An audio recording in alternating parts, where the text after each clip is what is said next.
I'm ready. I'm good.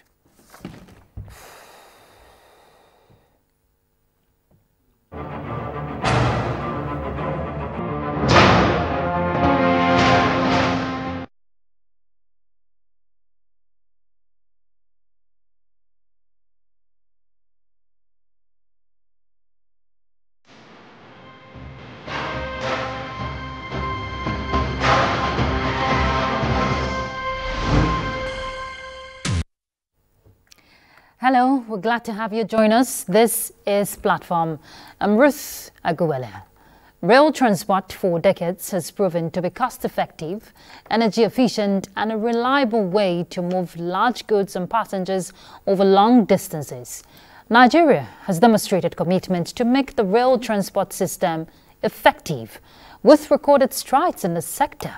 Now, this is evident with the Lagos-Ibadan and Abuja-Kaduna standard gauge lines fully operational, while the Kaduna-Kano segment near completion. The Kano-Maradi line, Port Harcourt-Maiduguri Eastern narrow gauge, is also on course.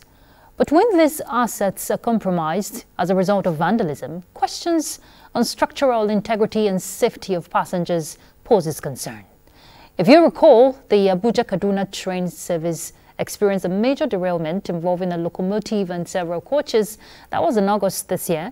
And recently, the Nigerian Railway Corporation confirmed another train derailment incident that occurred at kilometer 212 plus 8 meters Agbo along the Warri-Itakpe rail line. That was on November 1st, 2025, which has been fixed. Now, the corporation has expressed zero tolerance policy on vandalism, describing the act as economic sabotage and a serious threat to national security. But what efforts has been put in place to ensure adequate security for the prosecution of the nation's assets and, of course, protection rather of the nation's assets and also the protection of passengers who daily board these trains? Now, the focus for us today is on ways to upscale rail transport infrastructure and curbing vandalism. And our guest is the Managing Director, Nigerian Railway Corporation, Dr. Kayode Okpeifa. Thank you very much for joining us, Dr. Okpeifa. Thank you very much. It's our pleasure to have you. And just before I introduce who our panelist is, let's take you through a bit of his profile. Dr. Kayode Okpeifa is an accomplished professional and, of course, a politician. He holds a master's degree in business administration, specializing in marketing management, and also completed doctorate program in transport and logistics, all from Lagos State University. And of course, a study of the effects of mobility on poverty alleviation and sustainable development. He was first appointed Special Advisor to the Governor of Lagos State on Transportation. That was in 2007 to 2011. And Honorable Commissioner for Transportation from 2011 to 2015. He has also served as Secretary of Transportation for the Federal Capital Territory within 2017 and 2019. Dr. Okpeifa has, awards to his credit for his competence, which I wouldn't want to read out. And he's a member of different esteemed professional bodies. Now, some of it, American Society for Quality, Fellow African Center for Supply Chain Management, Fellow Chartered Institute of Transportation Administration, Fellow Chartered Institute of Tourism Professionals, and a host of others. He's an esteemed technocrat, sustainable mobility and transportation expert. He's a teacher, luminous scientist, you name it. Well done, Dr. Okpeifa. Thank you very much. Our panelist is one of our own, the vibrant transport correspondent here in NTA, Ladibala. Always a pleasure to have you on platform. Thank you. Thank you, Bruce. So, Dr. Okpeifa, we've been hearing, stories of derailments, which we will delve into in the course of the discussion. But I want you to paint a picture or give us a narrative of how the corporation, the Railway Corporation, talking about the railway system in Nigeria has fared over time. Okay, thank you very much. Historically, railway started in Nigeria in 1898 when the first effort to bring together two rail lines, the Barrow line, Kano Barrow line, private sector driven, and the Lagos Rail Company, belonging to the old Lagos colony, were brought together, and the first major success story came up in 1912 when the two merged and became what is known as the Department of Rail. And between that 1912 to independence, under various colonial administration, the nation built over 3,000 kilometers of railroad. And between 1960 and 2000, we barely did 500. So it's like we have 60 years of dragging without success. Even though rail operations went on fine, I'm just talking in terms of the infrastructure. During this period of independence to about before 1986, 88, the rail sector was very vibrant. And what drove the rail sector was the movement of mineral resources from different parts of the country to the Lagos seaport, the Port Harcourt seaport, and the Onitsha port, via Barrow, the Lagos seaport via Minna, Mokwa, Jeba, and then you also have two lines created, the Western line, that is from Lagos to Kano, and veering off to Kaura, Namuda, and Nguru. Then you have the Eastern line, Port Harcourt to Maiduguri, which are both connected through what we call the link line. Okay. Now, in 1988 or thereabout, the corporation went into bankruptcy. So it has not been all new story, but somewhere along the line, the corporation bounced back. So railway had its share of ups and downs. But in the 70s and the 60s, the best of railway was to integrate Nigeria. People travel from all over the countries. Students, children travel from Lagos to Kano unaided. The parents would just take them to the train station and the person to pick them. And this went on. Federal government colleges students were moved all over the country. But sometimes around 2000 to 2002, at the beginning of the political dispensation, I mean the civilian dispensation, democratic dispensation, the former president Obasanjo started what you call the modernization program. This modernization program was already too late to start.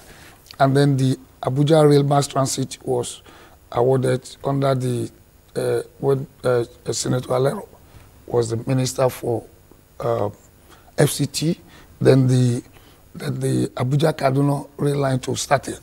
But they were not completed until 2016 or 15, when President Muhammadu Buhari, you can imagine, something started and 10 years after we reached completion. Then we had the Abuja Rail Mass Transit completed in 2018, Abuja Kaduna Rail in 2015 or 16.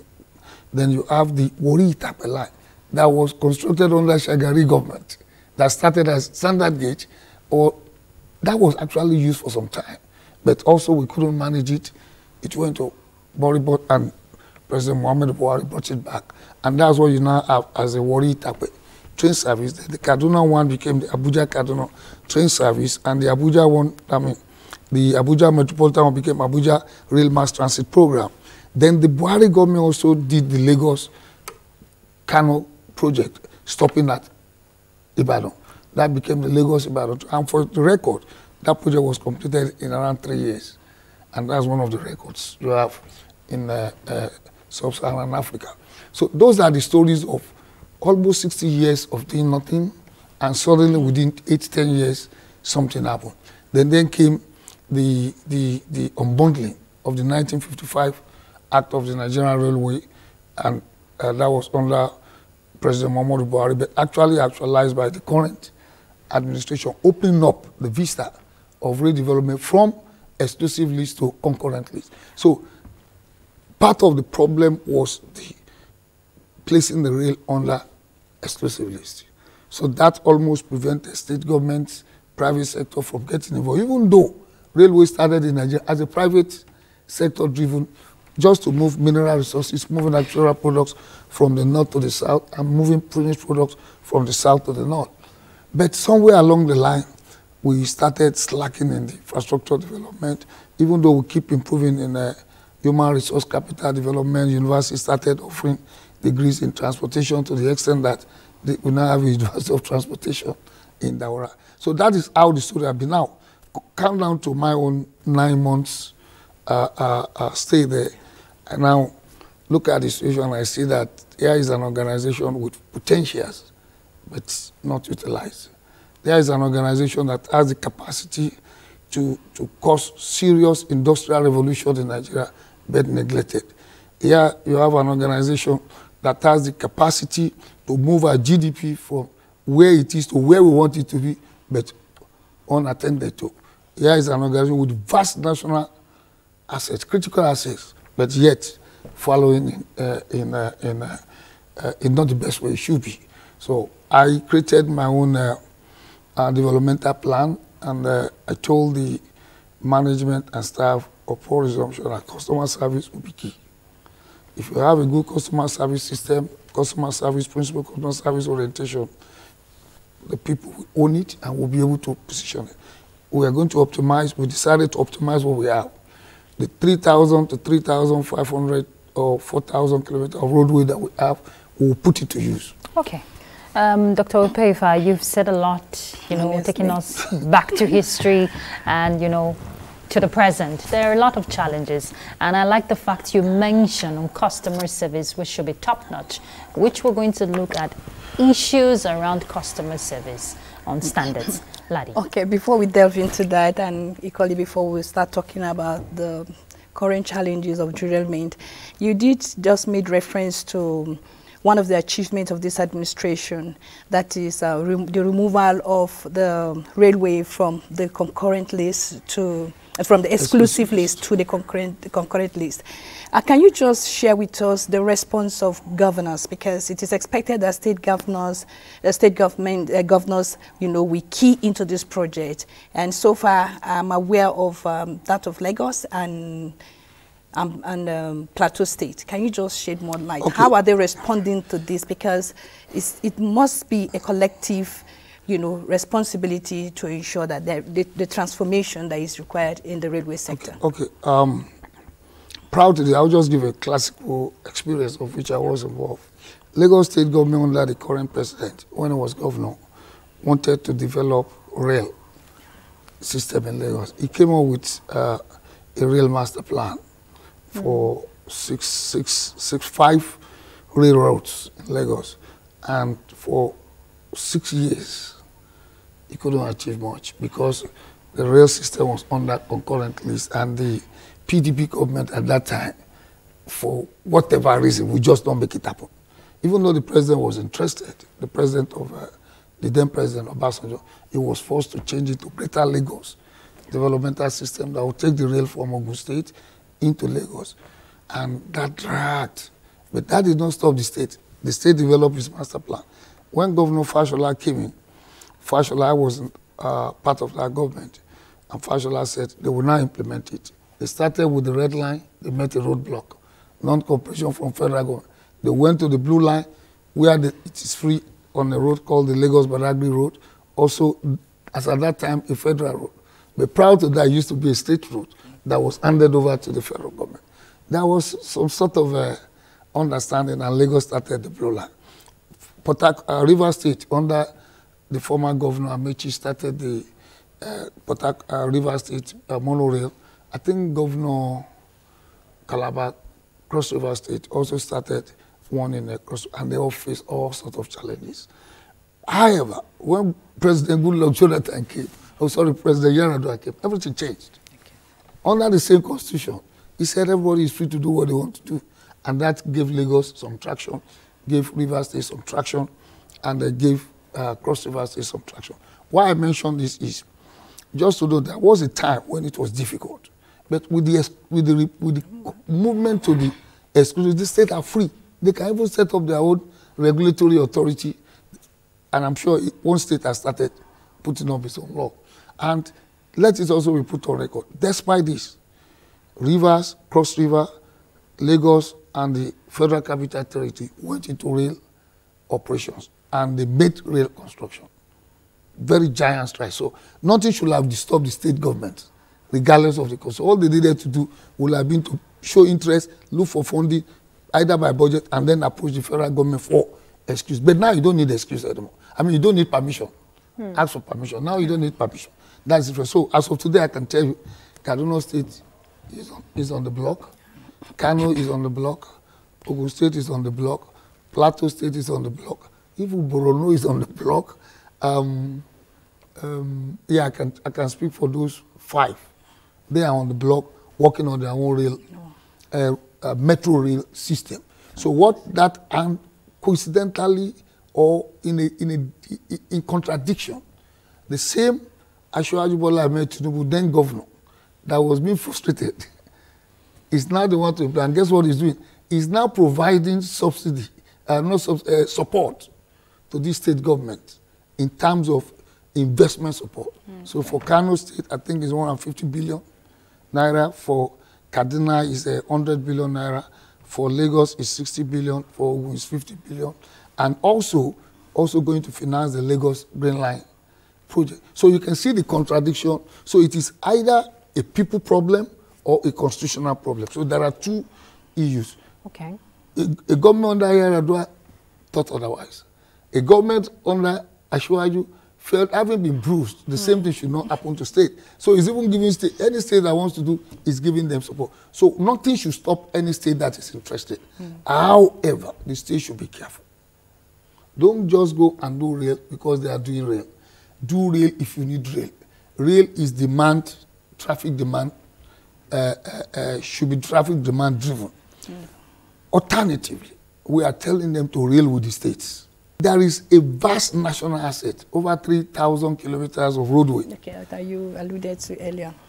All they need to do to kickstart or leapfrog, staying away from the costliness of the current standard gauge, is to take advantage of existing national corridors that are underutilized. So, for example, Lagos to Ibadan standard gauge runs from Lagos, Ogun to Oyo. You can have Ogun State, which is now New Jersey, operate a train running from Ogun State down into Lagos. Lagos State is currently taking advantage, running on the red line from Agbado in Ogun State into Lagos. So Ogun State can also run from Papaland to Kajola, Abekuta, or wherever into Lagos because there is a market there. The current Nigerian railway services on this line is not enough. So demand has outstripped supply. So there is a market there. That's on the standard gauge.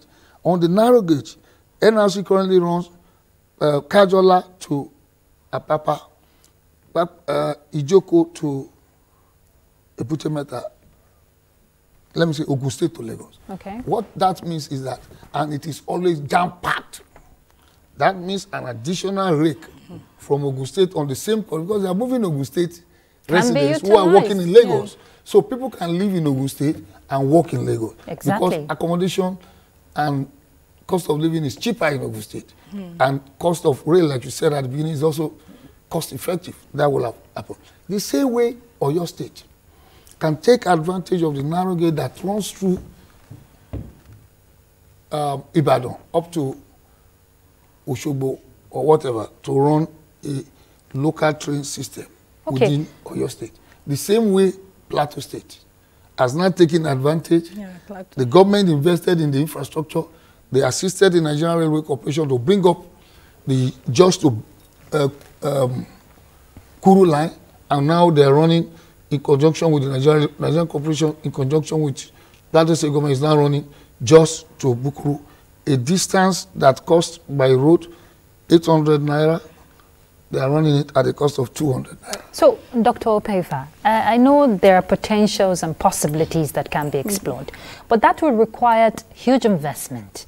Now, just recently, FECT approved the National Land Transport Policy, which is expected to be the game changer, you know, harmonizing standards and improve coordination and even attract the private sector investment, which is crucial at this time. How is the corporation leveraging these opportunities? You've just spelled out how states can take advantage and harness what is before them, but from the corporation's angle, needing this, you know, private sector to come in, you gave us history of how it was, you know, led by the private sector. So you see, the private sector has the same leverage now as the state government, and a program has been created at the Nigerian Railway Corporation to leverage the private sector. Just one program, I will mention that, then I'll mention all of that. They call it Track Access Program. Okay. What that does is the same way the tracks are open to the state government, private sectors can now also, under the Track Access Program, request to operate on that track. So they do not need to build the track, which is very, very expensive to put up. Okay. All they need to do is to invest in the rolling stock, the locomotives, the wagons, whether it's cattle wagon, milk reefer, container wagon, or whatever kind of wagon, and then just get a license to operate on the national asset for some royalties, which will make it, they don't need to make a large investment outlay at the beginning, they now enter gradually, and they can start making sports. Like in those days, you have sports into factories and manufacturing sector. Some of them are built by themselves, some of them are built by corporation. A good example is the Dantata Kano pyramid stuff. Nigerian Railway built a track into the Dantata warehouse because there exists a market. So what I'm saying is that the private sector are already taking advantage. There is a company called CCC Nigerian Limited, not CCC Nigerian Limited, who is doing cargo, and the Lagos State government, Lamata, who is doing what do you call it, passenger. Then you also have about 32 plus logistics companies who could not afford bringing their own equipment. So the kind of license they have is to use assets, locomotives, car, wagons, assets of Nigerian Railway to lease it and operate. Or sometimes to just apply to Nigerian Railway, do this on our behalf. And many of them are now applying for much more broader licensing. So for the private sector, there is ticketing option. I tell you, all the ticketing platforms in Nigerian Railway is by the private sector. There is cleaning option, there is a facility management, there is the one we're about to start going to is equipment leasing. If you can get involved in bringing equipment in, Nigerian Railway can lease. If you want to lease Nigerian Railway equipment, you are free to. You saw the wedding on the train. So the guy came and wanted to use a train from wedding. We said, I can't, hold on. We have a better idea. Why don't we just partner? We give you one of our equipment on lease, we join it to the main train, that equipment will give you a costly environment, you use a normal, so there are all those opportunities. The issue with rail, you mentioned challenges, right? Yeah. Let me just correct you. I don't see challenges anymore. Like, you see opportunities. So, okay. So what the people see as challenges are really somebody else's opportunity to do something. So there are so many opportunities that private sector can think of. I won't mention specific company, but some of the biggest fast-moving consumer goods companies have actually approached us to move their sugar, to move their salt, and the one that I'm most particular about is the one from the Niger State government.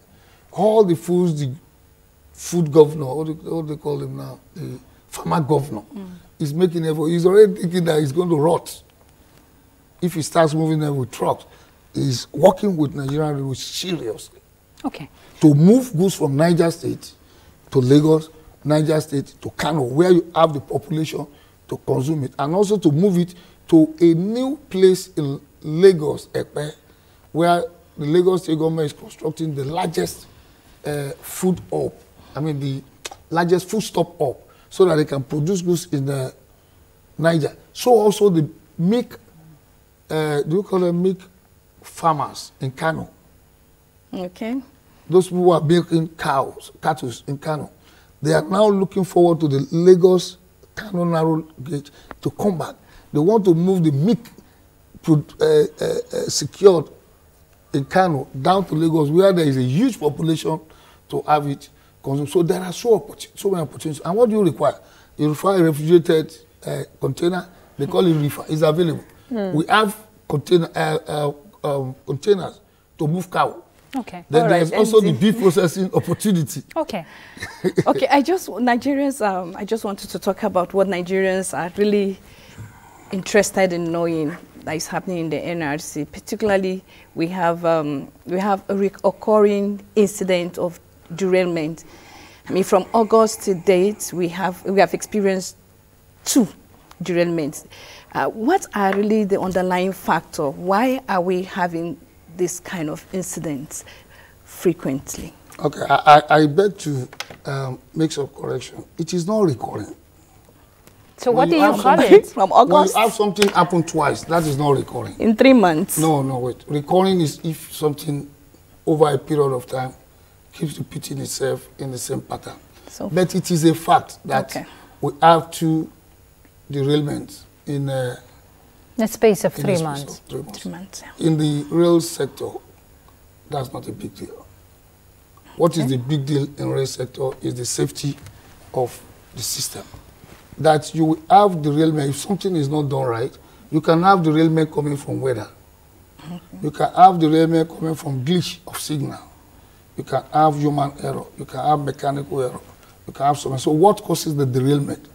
In our case, the derailment in Kano, sorry, in Asham, Abuja, Kano was a human operational error.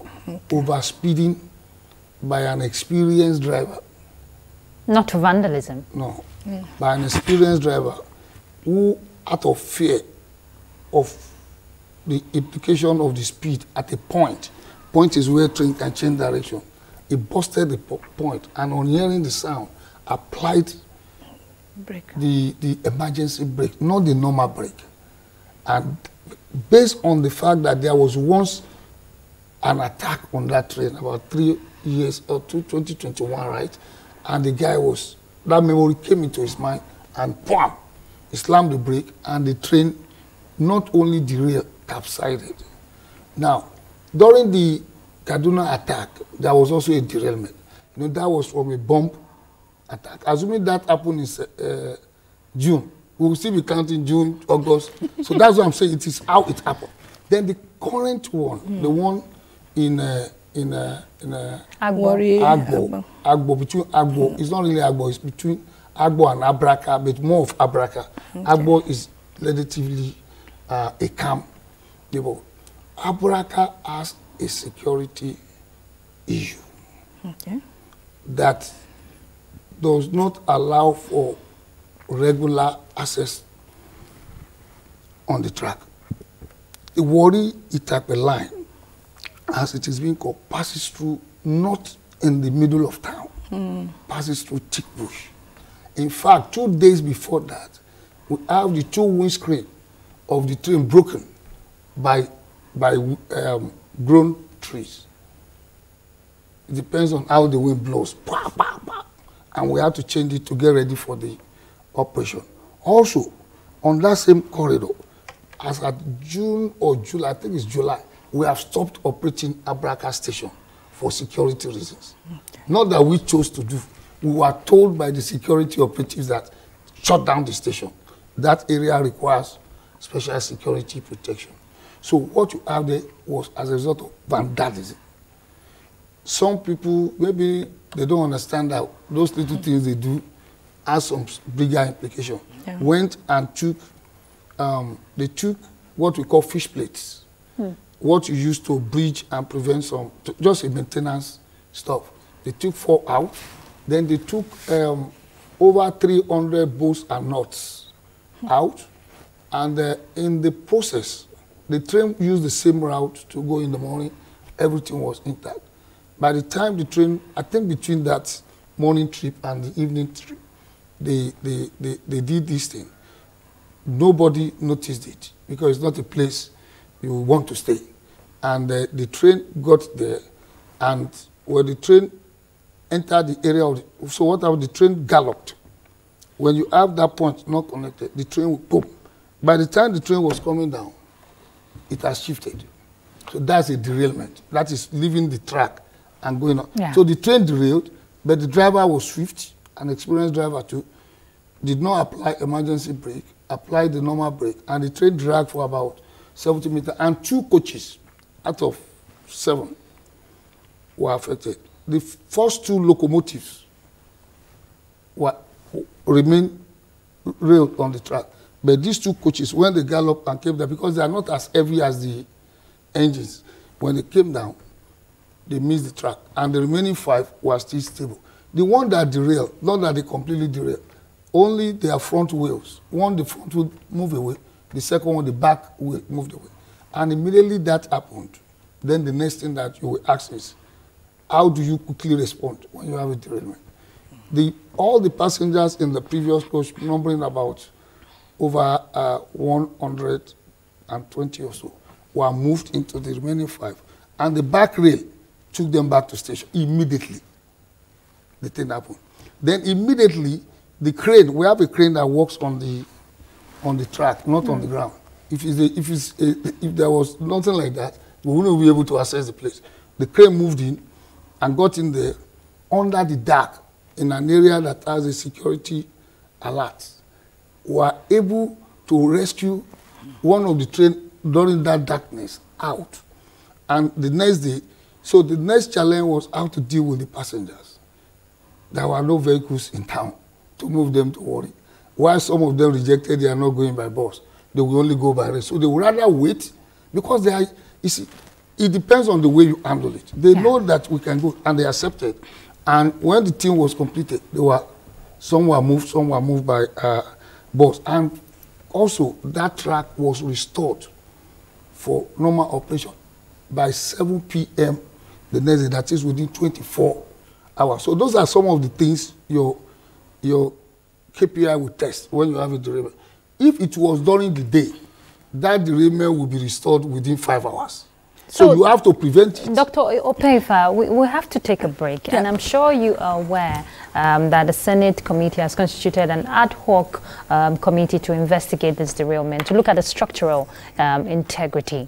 We'll pick up with the conversation. Let's take a break. We'll be back.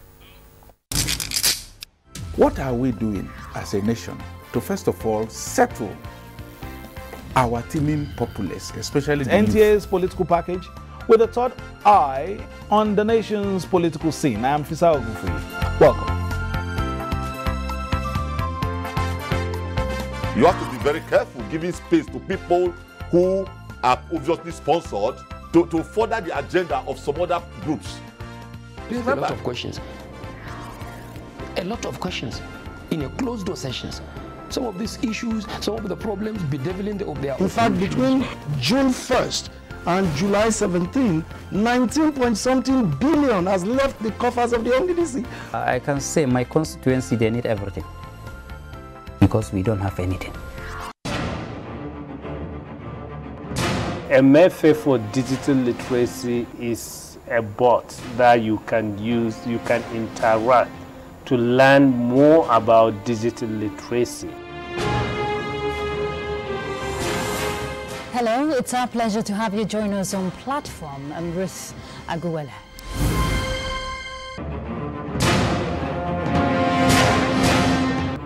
What is the yardstick for measuring everybody's moral integrity? It's critical at this point in time. How daunting has that been for the Institute in getting them abreast with all the legislative procedures? The fact remains that one training workshop is not enough.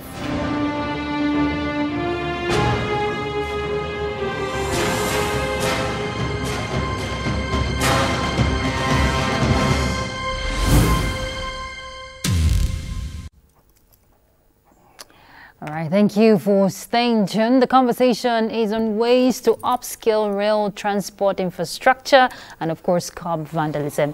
Dr. Opeifa, you were just explaining the intervention, the prompt intervention the corporation took when the last derailment happened. And I'm sure there are concerns because safety of lives of these passengers is very important. And Ladi, we're just having a chit-chat. Yeah, I was going to ask you to speak to the issue of the the role of technology in all that, a monitoring, real-time monitoring, you know, of the safety of the track, for you, for early detection of any form of, you know, act of vandalism on the track, so as to apprehend, you know, the situation. Thank you very much. No doubt, the way to go now on anything is the use of technology. Technology, yeah. Now, people have different ideas, and they are all useful. The issue that will come about is cost and funding. If there is the funds, you can use the best of technologies. So I don't think I will speak beyond that. You understand what I'm saying? If you have the required funding, you use the best of technology. But that's where the investment we talked about earlier comes in. And regardless, you must have men on the boat. So in a situation where the line passes through the bush, you still, in the old railway, there are people you call the gangers and the lensmen. They are supposed to be on the track. Our gangers and lensmen have been driven out of the track in that area. Why? I just mentioned, there are so many issues in those communities, except when you get to the main town. So they are not always on ground. So we have to do it using rail buses, or we use a rail car. We use rail cars, and that is why going forward, we are looking at, in addition to technology, all options available to get more rail cars to go ahead on regular, as long as the train goes away, to monitor, and then to provide also, we are partnering with rural education agencies also to introduce a street, street light. Now it's going to be rail lights along that corridor using solar system. Then there are also proposals, options that are before government to use technology. The issue is which type. You hear people talk about drones. Yeah. Not all that.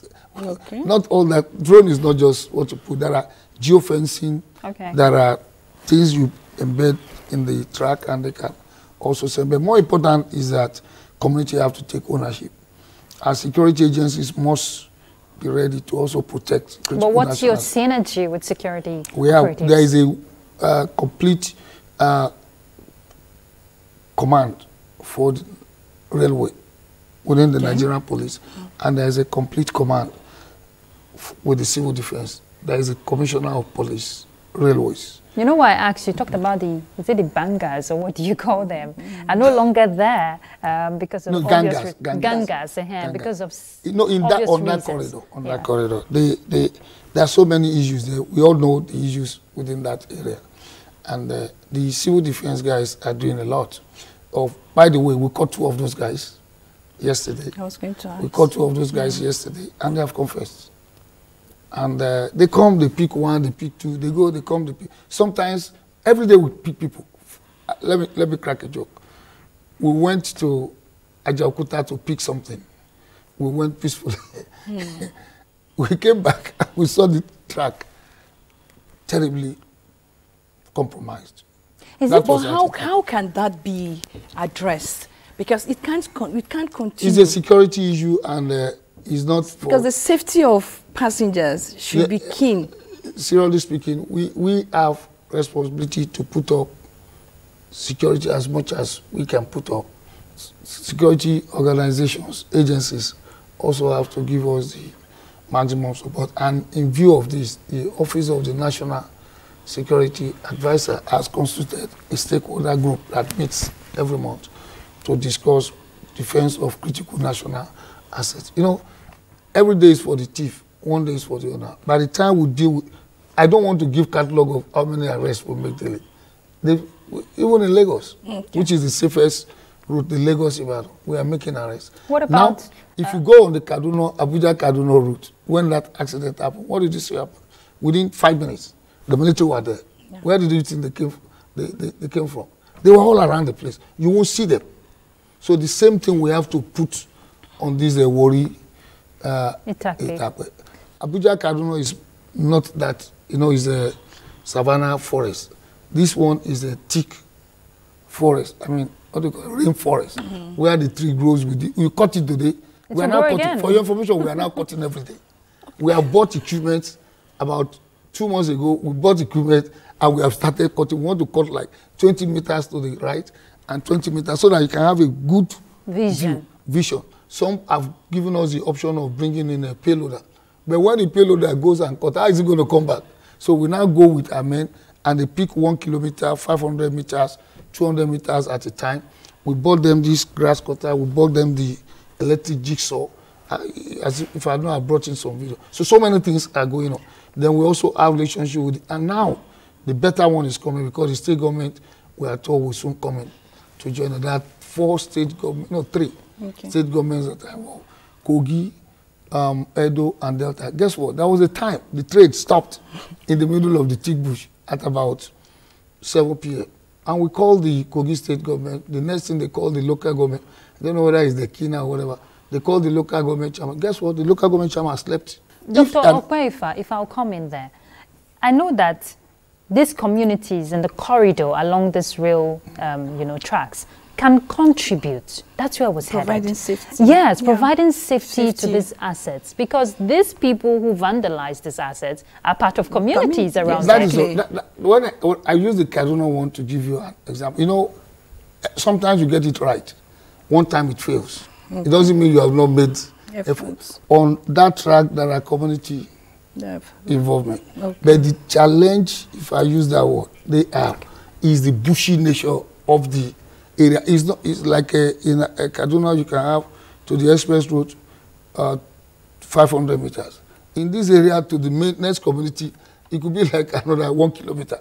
Then you have, for example, at Agbo. I've been to Agbo station many times. From Agbo station to the town, where you see things, you can only use motorcycle. And that's almost another 1 kilometer. Okay, talking about the... So whoever is working for you, at close, you have to find a way, and you are talking of 322 kilometers. That's where technology is coming in. But what we want to do now is one beating twice shy. One derailment is too many, not to talk of 2. You don't want. You are lucky nothing happened. It can be just half derail, it maybe not be derail, no air, and it could be fatal. So the way we are thinking now is how do we make this thing 0, so that even if any incidents will happen, it will not be a derailment. Okay. You get it? That's where we're going. And for the National Assembly, calling for public, it is well accepted. It's going to be an opportunity for the issues you are raising. They will call the community too. They will say why what they can do. Then we will have more insights, more people, more experts, and we also will have the opportunity to express the issues that are affecting us, and that is their job. Okay. And we'll do that with them. So one issue we want you to talk about is the issue of the ticket racketeering. But before that, I don't know, since the restoration of services along Kaduna, Abuja-Kaduna route, services have been reduced to once a day. Train operates only once a day. What is really happening? Okay, it is 2. One go, one come. That's what you mean by 1. Yeah. That is the problem of redundancy. That's also funding matter. In Abuja-Kaduna, there is only one rake now. We call it rake of 2 local and 8, 8 coaches. The one that got damaged is actually our most expensive, most modern train. That is the DMU, diesel multiple engine. And as soon as we get resources, we will fix it. We have fixed the engine. That engine that capsized, we have fixed it. Okay. But the locomotives will fix. When we fix, we'll be able to run to. The same thing on this Warri Itakwe. There is only one rake. Only Lagos has operations of 2 rakes because Lagos had not had any damage like this. So we are also looking within the government is making effort, let me put it that way, to add more locomotives to the very important. And there is also an opportunity for private sector. So it's good you mentioned the private sector because that's where I'm headed. The aspect of transparency in ticketing. You said it's solely the responsibility right now for the private sector. They're fully involved. Yeah. The alleged, so to say, let me address racketeering. Let me explain. She used the right word, alleged. People are misconstruing, availability to racketeering. If you have 600 spaces on the train and you Normally, you should declare it open by today for next week. We don't do that. We declare it open 24 hours. Because the demand is more than the supply. So if you throw it open, within 2 hours, it is gone. Because 1,600 people want this ticket. And there are only 600. So when you now go at the 4th hour, I'm not saying there's no racketeering, but what people perceive. So when you go at the 4th hour, you now go there, you can't buy. It is gone. There's no more ticket. It's the same thing with football tickets. So because this one is allocated seat, it's not like metro, where you can buy and then go in. This one, when you pay, it's like the aircraft. During Christmas, you won't get ticket if you don't book 1 week away. It's the same thing. Unfortunately for us, we don't have enough locomotives, we don't have enough rolling stock, we don't have enough private sector participation to create competition. So that's what we need. If more people come in, create competition, more state governments can run Lagos, Abuja, Kaduna. What stops Kaduna state government from running Abuja, Kaduna? It's for the people of Kaduna. What stops Abuja Rail Mass Transit from running Abuja to Kaduna? It's available. Yeah. So if all this coming, Lagos State is doing it, Plateau is doing it. If you have many of these people running, there will be more capacity. Then the issue of scarcity will not be there. So I'm not saying there is no, but this has been brought to near zero because the ticket cannot be reused. That's the reason why we don't allow reused tickets. So if you go and buy a ticket collectively and you can't sell it, now if you sell it, you know we'll catch you. You know why? What about insiders? Have you found any? Oh, there are many insiders involved. What have you done about it? Don't worry, you will hear the news very soon. In another 2 weeks, there is a current bust that is going to be revealed. And if you do that, if you take somebody's ticket or you buy a second person's ticket, you won't be able to use it just like in the aircraft. That has caused because we do double checking. When you read the gate of our entrance, once you put your stuff on the thing, it will bring your face. So if you bring your face and you say Ladi Bala, hey, this one don't look like Ladio or male looking female. That's one. Then when you're about to board, at least we are doing that for the Abuja Kaduna now, and it's working. And that has brought it. But the issue mainly people interpret as racketeering. Not that it is not there, it is there. We are fighting it and until we get it to zero. Not that it is not there. The issue is that people get to station. Somebody told me he got to Agege station and they told the wife there is no ticket. And his conclusion was that they are racketeering. I said, no, that ticket goes within 30 minutes. The people who want to use the train are many. And that's a market for private sector to get involved. It's a market for state government. Just like they are building airports, they should also buy locomotives and rolling stocks. It's the same thing now, not be transportation. Let them also invest in locomotives. The common people want locomotives, not airports. So I'm not saying airport is not necessary, it's necessary. But the common people want to move on the train. Okay. We're rounding up, and I'm just curious, and I'm sure a lot of Nigerians would love to hear these from you. You may not want to jump the gun, but we've been enjoying free train Definitely services. That will be free ride. Okay, so you had it first here on platform. I've not been directed, but I know this government, Bola Ahmed Tinubu, this government like people. So this is exclusive to platform, right? That will be free ride. There will be free train ride during the festive season. If there is none from government, NRC will create something. NRC will create something for Nigerians. I'm re-echoing what you're saying. Oh, by God's grace, there will be free ride. Okay. So, what's your final word to Nigerians? What do you want to see? Particularly on the issue of safety. Yeah. Let me say this. And efficient service delivery. Possible. Nigerians really want to know. We will do everything humanly possible. We will do everything spiritually possible. We will do everything technologically possible to see to preventing incidences and accidents. And we will continue to seek public support. If you see somebody vandalizing, report. And for those vandalizing, you have to stop. If you don't stop, we will catch you. There are technologies being deployed on that stuff now. We will catch you. And we're also looking at what to do with our materials. We will start stamping them with signal. If you are buying it, we will get you. We have 6 people now in the northern part that have been caught as buyers. They are in court. But from now on, we are going to be displaying them within the ambit of the law publicly. Okay. And we are going to be treating people as economic saboteurs, not as vendors. Okay. We'll leave the conversation there. We'll definitely continue to monitor development.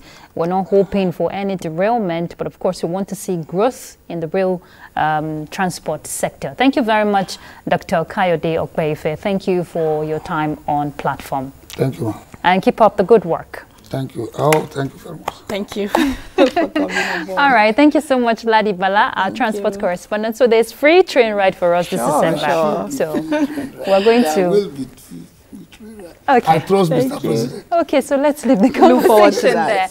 We've been discussing upscaling rail transport infrastructure and, of course, curbing vandalism. It is your asset, so there is no point vandalizing it. Let us do the right thing. Let us continue, to contribute our quota for national development. And you want to enjoy that free train services, of course, you just wait for that moment, talking about the festive season. Coming from the MD here, he's given a word that Nigerians, of course, comes first for this administration. And that's Platform. I'm Ruth Aguwele.